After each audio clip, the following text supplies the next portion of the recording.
예수님께서는 의도적이고 계획적으로 유대인들이 멀리하는 사마리아 지방을 관통하시고 갈릴리로 가시고자 하셨죠. 그 목적은 사마리아 지방의 수가성에 소외당하고 왕따당하고 있는 가장 구원이 시급한 한 여인, 그 여인의 영혼을 긍휼히 보시고 그 여인을 만나 지금으로 말한다면 개인 전도를 하기 위하여 발걸음을 그렇게 옮기셨습니다. 예수님은 그 여인을 만나 말씀을 하셨고 생수에 대해서 또 하나님의 선물에 대해서 말씀을 하시며 결국 생수는 성령의 은사요 또 예수님 자신이 주시는 것으로 말씀을 하고 있습니다. 그러자 이 여인은 예수님에게 생수를 달라 그런 요청을 하시죠. 예수님은 내 남편을 불러오라, 데려오라. 가장 끄집어내기 싫은 또 여인에게는 어떤 의미에서는 상처가 되는 그런 부분을 예수님께서는 언급을 하신 것입니다. 이 수가성 여인은 예수님과 대화가 계속될수록 조금씩 그의 마음의 문이 열리고 또 그가 예수님에 대한 인식을 조금씩 바꾸어가고 예수님에 대한 호칭까지도 바뀌어지는 것을 우리는 본문에서 볼 수가 있습니다. 처음에 낯선 유대인 남자가 물 좀 주시오 그렇게 말했을 때 이 여인은 당신은 유대인 남자가 아닙니까? 왜 이방인 여자인 나에게 물을 달라고 합니까?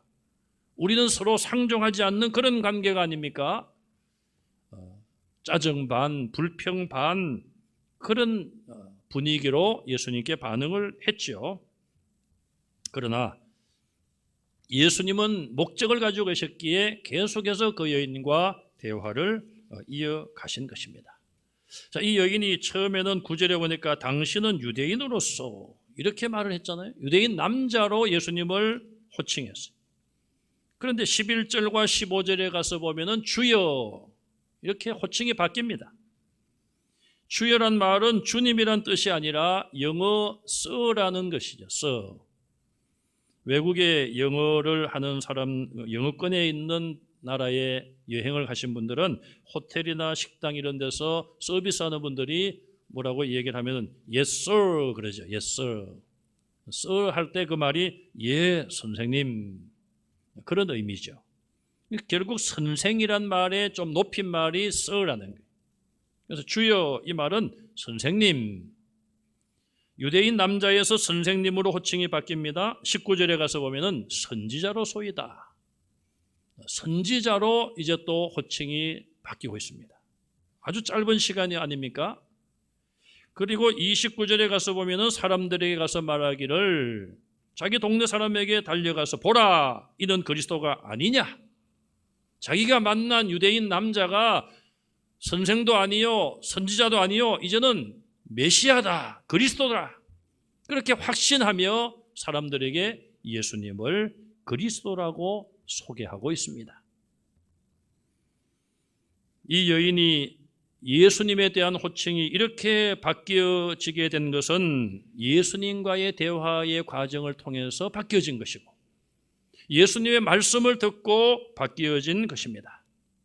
특별히 내 남편을 불러오라, 데려오라 이런 예수님의 말씀으로부터 시작하여 여인이 밝히지 않은데도 불구하고 예수님께서 너에게 남편이 없다는 너의 말이 옳다. 남편 5이 있었지만 지금 있는 남자도 너의 남편이 아니다. 예수님의 그런 지적과 그런 말씀을 이 여인은 듣고 이분은 선지자구나. 어쩌면 이렇게 내가 살아온 과거의 일들을 알고 있을 수 있을까? 그렇게 생각을 하고 선지자 정도로 생각을 합니다. 사람들이 살다가 보면 여러 가지 답답한 일도 당하고 또 미혹도 당하여서 내 장래가 어떻게 될 것인가? 또 내가 어느 길로 선택해야 될 것인가?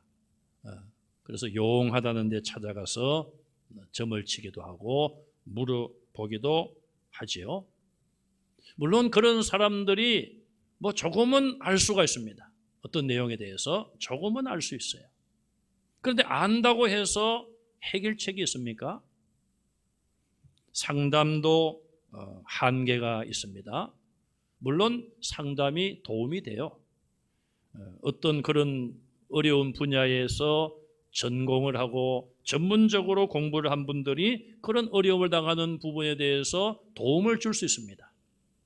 또 상담이라고 하는 것은 일단 내담자의 이야기를 들어주는 것도 굉장한 효과가 있다고 합니다.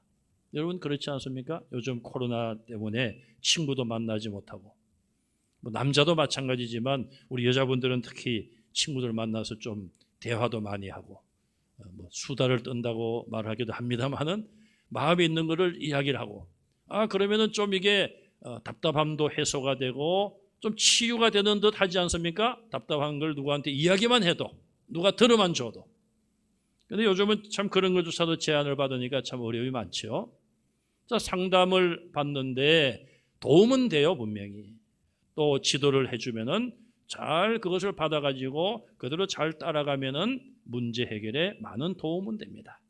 그러나 100% 상담을 통하여 모든 문제가 해결되는 것은 아니에요. 나를 상담해주는 그 사람이 100% 열쇠를 가지고 있는 것은 아니라는 것이죠.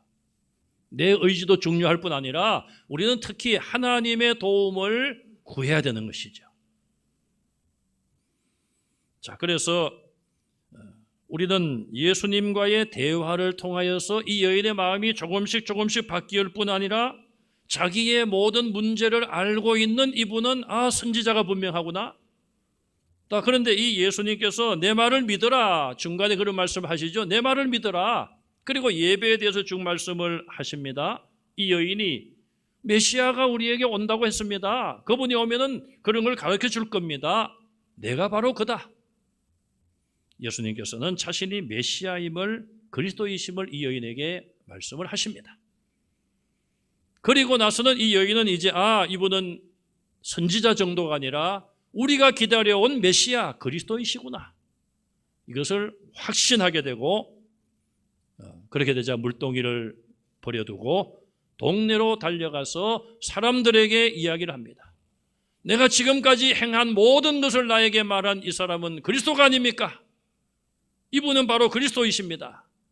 확신에 찬 그런 이야기로 자기가 만난 예수가, 유대인 남자가 바로 그리스도라고 하는 놀라운 사실을 사람들에게 외치고 있습니다. 지금 예수님은 사마리아 지방에 와 계십니다.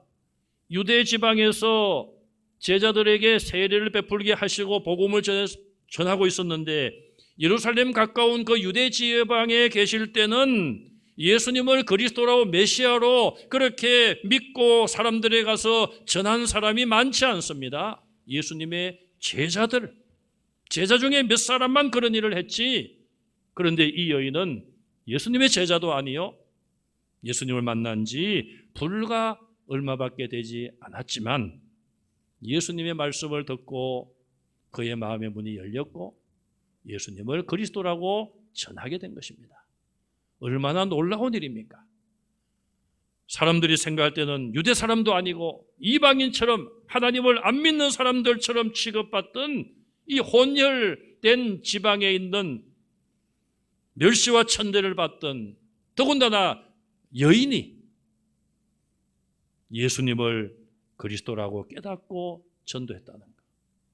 자, 이 여인은 그런 의미에서 사실은 최초가 아니겠습니까? 최초. 이방인 취급받는 사마리아인, 그것도 여인 중에서 예수님을 그리스도라고 증거한 최초의 사람이 된 것이죠. 여자뿐 아니라 남녀 다 통틀어서 사마리아인 중에서 가장 먼저 예수님을 그리스도로 믿고 다른 사람들에게 증거한 사람이에요. 어떻게 이런 일이 가능해졌을까요? 그 짧은 시간에 예수님의 말씀을 들을 때에 성령께서 하나님의 선물이시고 생수 되시는 성령의 은사를 이 여인에게 주신 것이고, 예수님의 말씀을 들으면서 성령의 역사하심으로 인하여 믿음이 생긴 것입니다. 이 여인의 능력으로 그것이 가능했겠습니까? 이 여인이 살아온 모습을 보면은, 인간적으로 생각하면은 불가능한 일이고 있을 수 없는 일이에요. 그러나 성령 하나님께서는 어떤 사람도 변화시키시고 사용하심을 우리에게 보여주며 성령의 놀라운 역사가 이렇게까지 사람을 바꾸어가는 것을 우리에게 보여주고 있습니다. 사람들이 처음 예수님을 믿을 때에 예수님이 누구인지 잘 몰라요. 그리스도란 말도 잘 모르고요. 또 신앙생활 오래 하신 분들도 메시아는 뭐고 그리스도는 뭔가 구분을 잘 못할 수도 있습니다. 그게 중요한 건 아니에요. 메시아는 구약의 히브리어로 기름 부음을 받은 자란 말이고 그 구약의 메시아를 헬라어, 신약 성경에 쓰인 헬라어로 번역하면 그리스도가 되는 거예요. 그러니까 메시아나 그리스도나 같은 말이고 기름을 부은 자다. 그럼 기름 부은 자가 왜 예수님과 연결이 되느냐? 이사야 60장에 보면은 장차 오실 메시아는 기름 부음을 받은 자가 되어서 가난한 자에게 복음을 전하고 갇힌 자에게 노임을 선포하며 그런 메시아가 와서 할 일에 대해서 말씀하면서 기름 부음을 받는다. 그래서 메시아라고 그랬고 그리스도란 말이 똑같은 말이고 예수님께서 이 땅에 오셔서 세례 받으실 때 하늘문이 열리고 비둘기 모양같이 성령이 예수님 위에 내려오셨고 예수님은 그때부터 늘 성령의 충만한 가운데 생활을 하셨죠. 그래서 예수님을 그리스도라고 칭하는 것이고 또 좀 더 우리가 생각해보면 그리스도란 말은 기름을 붓는다는 말인데 구약에 보면 기름 부음을 받은 자 직분이 3개가 있죠. 왕을 세울 때 기름 부음을 했습니다. 선지자를 세울 때 기름을 부었고 그 다음에 제사장을 세울 때에 기름을 부었어요. 그래서 예수님은 우리의 왕이십니다. 우리를 다스리는 분이에요. 왜 그렇습니까? 예수님이 자기의 생명을 값으로 치르고 우리를 사신 분이에요. 우리의 소유자가 되었습니다. 그러므로 우리는 예수님이 나의 주인이에요. 주종 관계가 이루어질 수 있어요. 그런 면에서는 우리의 모든 삶을 예수님이 통치하실 뿐 아니라 마지막 날 인류의 역사가 끝나는 날에는 심판주로 이 땅에 오시는 거예요. 만왕의 왕입니다. 이스라엘의 왕으로 오신 분이 아니라 모든 세계의 모든 만민들의 왕이신 거예요. 예수님은 선지자이십니다. 이 땅에 인간의 육신의 몸으로 오셔서 사람들에게 하나님을 가르쳐 주신 분이고 하나님의 구원 계획을 가르쳐 주신 분이고 그 모든 구원 계획을 친히 자신이 모든 것을 이루신 분이에요. 하나님에 대해서 천국에 대해서 가르쳐 주신 선지자이십니다. 또 예수님은 제사장이시죠. 제사장 중에 가장 높은 사람이 대제사장이에요. 대제사장은 제사장을 대표하며 그 나라의 대제사장으로 시무하는 기간 동안 1년에 한 번씩 하나님 앞에 나아가서 그 나라와 온 국민들을 대표하여 하나님 앞에 속죄의 제사를 드리는 사람이 대제사장이에요. 그런데 예수님은 이스라엘의 대제사장이 아니라 전 세계 모든 만민들의 대제사장이에요. 제사장은 하나님 앞에 제물을 바치고 제사를 드리는 사람입니다. 예수님은 동물의 피나 동물의 기름으로 하나님 앞에 제물을 드린 것이 아니라 죄 없는 자신의 몸을 십자가에 못 박아 그 피로 그 육체로 하나님 앞에 제물로 드린 분이에요. 가장 완전한 제물 하나님이 인정하시고 그 제물을 받으시고 예수를 믿는 모든 자의 죄를 용서하실 정도로 완전한 제물이 되셨어요. 그래서 예수님 우리의 제사장, 대제사장입니다. 이 3가지 직분을 예수님은 다 가지고 계시고 다 행하셨고 행하고 계십니다.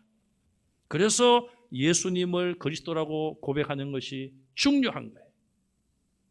지금까지 기독교 역사상 많은 사람들이 예수님은 그리스도이십니다. 예수님은 하나님의 아들이시고 이 땅에 오셔서 죄인들을 위하여 십자가에 못 박혀 대속하신 분이십니다. 그 예수님을 믿어야지 영생을 받고 다른 길은 구원의 길이 없습니다. 이 신앙을 지키고 이 신앙을 외치다가 많은 사람들이 순교의 제물이 되었습니다. 그러므로 예수님을 메시아로 그리스도로 믿는 깨닫고 믿고 또 다른 사람에게 전하는 것이야말로 가장 좋은 전도요, 가장 중요한 전도의 내용이 되는 것입니다. 여러분, 예수님은 구약 성경에 보내주시겠다고 약속하신 메시아, 그리스도이심을 분명히 믿으시기 바랍니다. 생수에 대한 대화는 일단 마무리가 되었습니다. 이 여인은 마지막에 그런 이야기를 합니다. 영원히 목마르지 않도록 내게 생수를 주십시오. 자, 이것은 육신의 목을 축이는 그런 생수가 아닙니다. 예수님을 그리스도로 믿고 구주로 믿음으로 인하여 그 영혼이 영생을 누리는 것을 의미하는 것이죠. 예수님을 믿는데 가장 먼저 해야 될 일은 이 여인의 과거와 현재의 죄의 문제를 해결하고 청산하는 것입니다. 예수님은 그 말씀을 하셨는데 이 여인은 엉뚱하게 대화의 주제를 예배로 옮겨가고 있습니다. 자, 이것을 보면 이 여자는 자기가 살아온 과거와 현재의 삶 속에서 무척 곤고하고 힘들어하고 있음을 알 수 있습니다. 자, 이제 이 예수님을 선지자 정도로 알게 되었는데 이 여인이 가장 궁금해하는 것은 바로 예배에 대한 부분이라는 거예요. 어떻게 보면 생각 바뀝니다. 이 여인이 자기 마음대로 자기 욕심대로 지금까지 살아온 여인인데 어떻게 예배에 대해서 관심이 있을까? 또 우리가 그냥 객관적으로 볼 때 아니 뭐 저런 여자가 뭐 어떻게 예배에 대해서 관심이 있을까? 그렇게 사람들이 생각할 수가 있는 것이죠. 그것은 사람들의 생각이고 예수님은 오히려 그런 이 여인의 마음과 모든 생각을 감찰하시고 그러기에 예수님이 이 여인을 오히려 만나신 거예요. 사람들 같으면은 저 여자가 뭐 예배에 대해서 관심이 있다고 그렇게 말을 하는데 뭐 저런 여자가 무슨 그런 관심을 가져? 우리는 그런 생각할 수 있는데 오히려 예수님은 아니라는 것이죠. 오히려 그런 여자이기 때문에 예배에 대한 그런 관심을 가지고 있기 때문에 더더구나 예수님은 그 여인을 만날 이유가 있는 것이라는 것입니다. 자, 이 여인은 예수님에게 예배의 장소에 대해서 이야기를 합니다. 우리 조상들은 이 산은 사마리아 지역에 있었던 그리심산을 말합니다. 구약의 축복의 말씀이 선포되었던 그 장소 그리심산이에요. 또 그 옆에는 에발산이 있습니다. 자, 이 그리심산에서 우리 조상들은 예배를 드려야 된다고 하는데 유대인들은 예루살렘에서 예배를 드려야 된다고 합니다. 즉 유대인들과 사마리아 사람들은 예배의 장소를 놓고 서로 자기들 주장이 옳다고 주장하고 있었던 것이죠. 왜 이런 문제가 발생을 했습니까? 왜 여인은 이런 문제를 지금 이야기하는 겁니까? 역사적인 배경이 있습니다.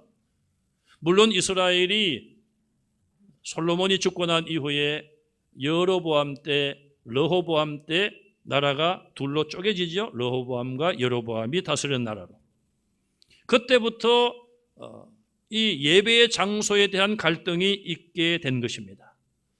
왜? 예루살렘은 남쪽 유다에 있는데 북쪽 이스라엘의 다수 지파들이 이 남쪽 유다에 예루살렘에 와서 예배만 드리게 된다면 여기를 왕래하면서 자기들 국론이 분열될 수가 있는 거예요. 남한과 북한으로 말한다면 예를 들어서 우리 남한의 서울에 큰 성전을 짓고 예배는 다 여기 와서 드려야 된다. 그리고 남한이나 북한에 다 하나님을 예배를 해야 돼요. 그러면 북한에서 남한을 들락거리면서 예배를 드려야 되는데 그러면 이제 북한 사람들의 마음이 움직일 거 아닙니까? 그러니까 북한에다가 예배당을 크게 성전을 짓는 것이죠. 이스라엘이 지금 그런 상황이었어요. 그런데 세월이 흘러서 바벨론 포로에서 이스라엘이 돌아옵니다. 돌아오는데 느헤미야가 예루살렘 성전을 재건할 때에 사마리아 사람들이 우리도 재건하는 일에 동참하겠다. 그때 참여시켜 주었으면 좋을 텐데 거절을 합니다. 거절을 당하니까 기분이 상하죠. 우리도 같은 나라요, 같은 민족인데 왜 우리는 성전을 중건하는 일에 우리를 왜 도외시하느냐? 그런 감정적인 앙금이 있었습니다. 또 느헤미야는 하나님의 성전을 재건하는 일에 방해했던 산발랏이라는 사람이 있습니다. 그 산발랏의 딸과 결혼한 남자를 추방을 시킵니다. 자, 성전 건축하는 일에 방해를 했던 그 사람의 그 딸의 남편을 추방을 시킵니다. 그러니까 이 추방된 사람이 사마리아 사람들과 협력하여서 사마리아의 그리심산 예배를 정립하기 시작합니다. 그럼 우리는 여기서 예배를 드리자. 저 사람들 저렇게 잘난 척 하는데, 우리는 여기 그리심산, 옛날에 모세 시대 때에 여기서 축복을 선포한 장소가 아니냐? 여기도 예배 드리기에 그렇게 나쁘지 않다. 오히려 더 좋을 수 있다. 이런 마음을 가지게 된 것이죠. 그래서 거기다가 성전을 건축하고 제사장 제도도 자기들이 만들어 버립니다. 그것이 BC 400년경이었습니다. 그 후에 이제 400여 년이 지나서 예수님이 이 땅에 오셨죠. 자, 그러니 이 사마리아와 유다의 이 뿌리 깊은 이 갈등, 이 역사를 보면 BC 722년에 나라가 망하여서 사마리아 지역에 혼혈이 되었고, BC 400년경에 사마리아 지역 그리심산에 성전을 건축해서 자기들은 따로 예배를 드려왔죠. 자, 그런 여러 가지 감정의 앙금, 그런 역사들이 있어 왔습니다. 자, 그래서 장소를 놓고 이제 서로 다툼이 역사적인 뿌리가 깊습니다. 유대인들은 예루살렘 성전에서만 예배를 드려야 된다, 그런 주장을 계속해 왔고, 그래서 그 후에도 이 유대인들은 외국에 나간 사람들도 예루살렘 성전에 모여서 절기를 지키는 그런 일들이 있어 왔습니다. 이 여자는 예수님이 선지자로, 그 당시까지만 해도 선지자로 생각하고 이 어려운 예배 장소의 문제를 이야기했습니다. 예수님은 그 여인의 말을 듣고 예배에 대해서 교훈을 하시는데, 첫째로 예수님은 장소주의를 깨뜨리셨습니다. 로컬리즘이라고 말하는데 장소주의, 이게 무슨 얘기입니까? 예배는 장소가 중요하다, 예배는 여기서만 드려야 된다 하는 그런 잘못된 고정관념을 깨뜨리십니다. 자, 예배에서 장소는 얼마나 중요할까요? 지금 예수님은 21절에서 이 여인의 말씀을 듣고 이 산에서도 예배하지 말고, 이 말은 예배하지 못하게 된다, 그런 뜻이에요. 또 예루살렘에서도 예배하지 말고 예루살렘에서도 예배하지 못하게 될 것이다, 그 말이에요. 오직 너희가 아버지께 예배할 때가 올 것이다. 자, 이 산은 그리심산이라고 말씀을 드렸습니다. BC 400년경에 그들이, 사마리아 사람들이 예배당을, 성전을 건축하고 제사를 드려왔어요. 예배를 드려왔어요. 그런데 BC 129년경에 그 성전이 무너지고 맙니다. 그래도 그 후에도 그들은 그리심산을 신성하게 생각하면서 그 산에서 예배 드릴 것을 고집해 왔습니다. 자, 유대인들이 고집했던 예루살렘 성전은 어떻게 됩니까? AD 70년에 예루살렘 성전이 무너집니다. 로마의 공격을 받아. 예수님은 지금 그 모든 것을 과거도 아시고 현재도 아시고 미래에 대해서도 아시면서, 그래, 그리심산 이미 성전이 무너졌다, 너희가 지금도 거기서 모여서 여기서만 예배 드린다고, 예배 드려야 한다고 주장하고 고집을 부리지만 그것도 이제는 못하게 될 때가 온다. 예루살렘 성전 너희들이 그렇게 오랫동안 자랑하고 거기만 모여서 예배드려야 된다고 유대인들이 자랑하고 있는데 그것도 이제 예배드리지 못할 때가 온다. 예수님은 다 아시고 그것을 말씀했어요.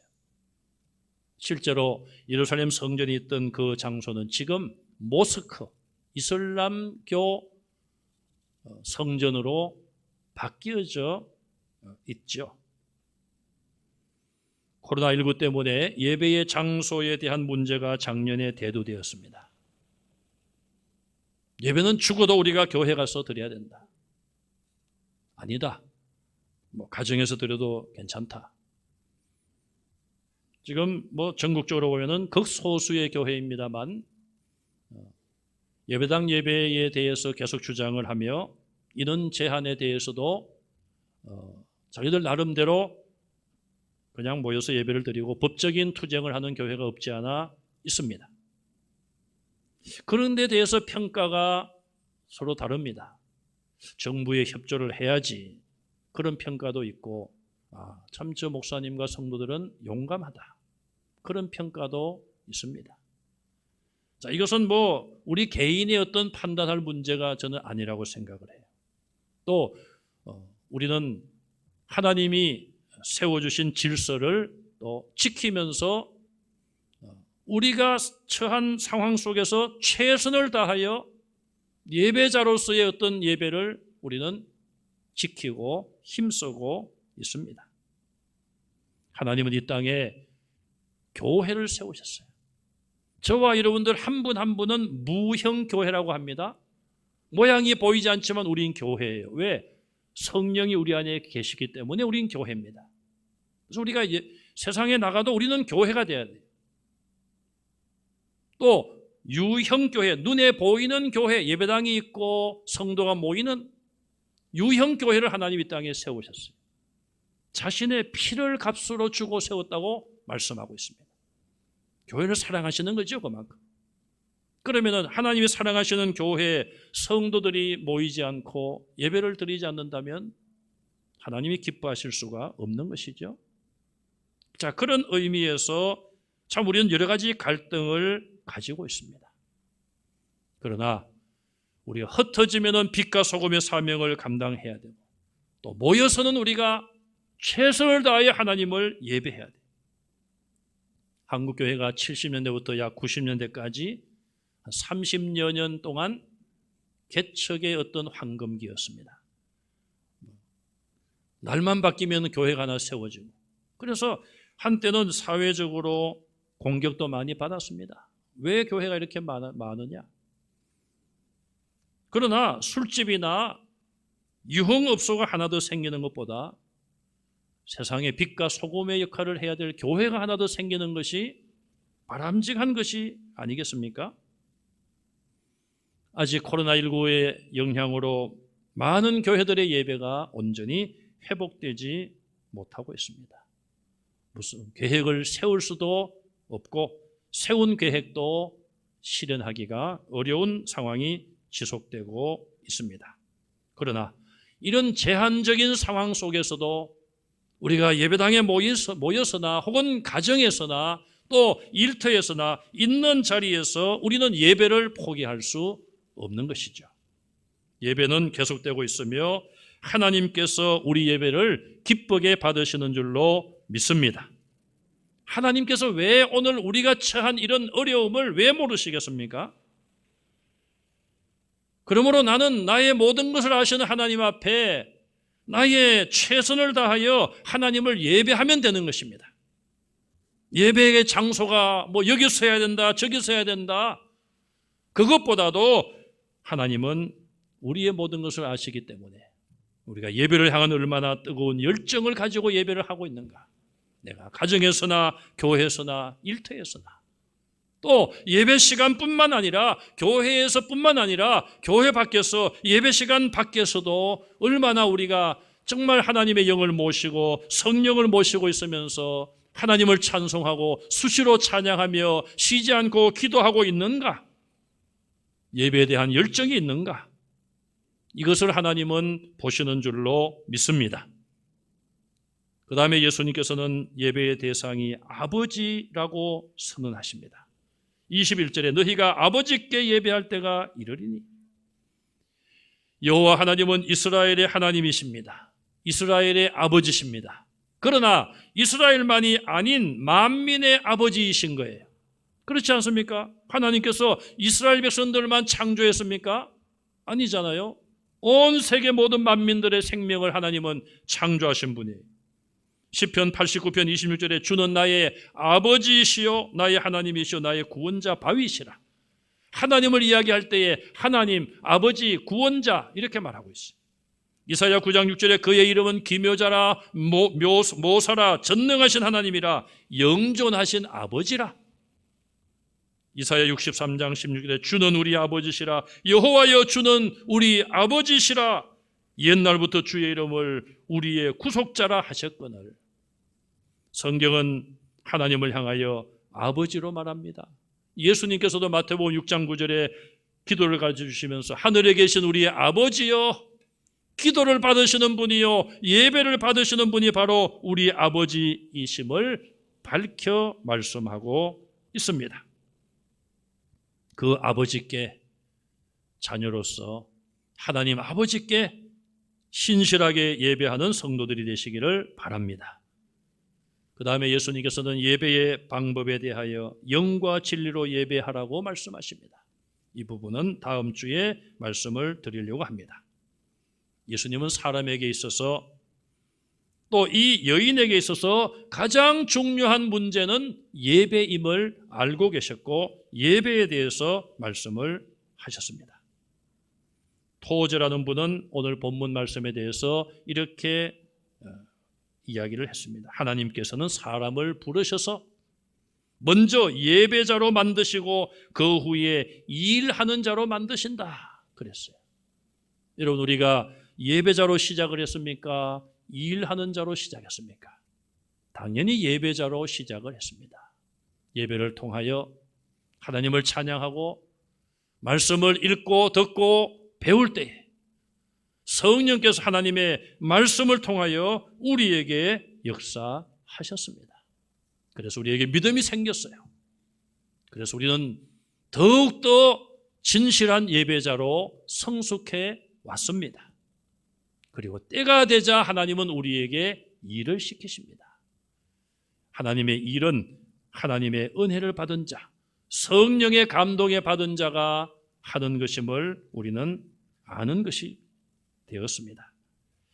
코로나로 인하여서 예배에 대한 모든 것이 자유롭지 못합니다. 그러나 예배를 향한 우리의 열정은 더 뜨거워져야 되고 내가 어디 있든지 간에 하나님을 향한 예배, 우리의 찬송은 정말 저 하늘에 사무치게 올라가야 되고 우리의 간구도 하나님의 귀에 들려 기억하신 바가 되어야 되고 하나님 말씀도 우리가 마음에 새겨야 될 것입니다. 예배자는 어떻게 해야 될까요? 하나님이 누구이신지를 깨달아야죠. 하나님은 우리 생명을 창조하신 아버지. 아버지는 나의 예배를 기다리시고 오늘도 바르게 참되게 예배하는 자를 찾으시는 하나님 아버지. 바로 그분이 하나님이심을 우리는 알아야 합니다. 그리고 예배자, 나는 누구인가? 하나님, 나는 죄인입니다. 나 같은 죄인을 하나님이 오늘도 만나주시고 찬송을 받아주시고 우리의 헌신을 받아주시니 감사합니다. 우리의 죄인됨을 자백하고 하나님의 은혜와 사랑의 용서에 대해서 감사하고 하나님 찬양을 받아주세요. 하나님 엎드려 절합니다. 나의 이 경배를 받아주십시오. 하나님 엎드려 기다립니다. 주의 말씀을 주십시오. 말씀하시면 제가 듣겠습니다. 듣고 그대로 살겠습니다. 이런 깨달음과 결단, 그 가운데 성령의 역사하심, 그것이 바로 하나님이 찾으시는 예배요, 우리가 추구해야 될 예배입니다. 하나님은 오늘도 그런 예배자들을 찾고 계십니다. 이 시간 임재하셔서 우리 모두를 다 보고 참된 예배자를 찾고 계시는 거예요.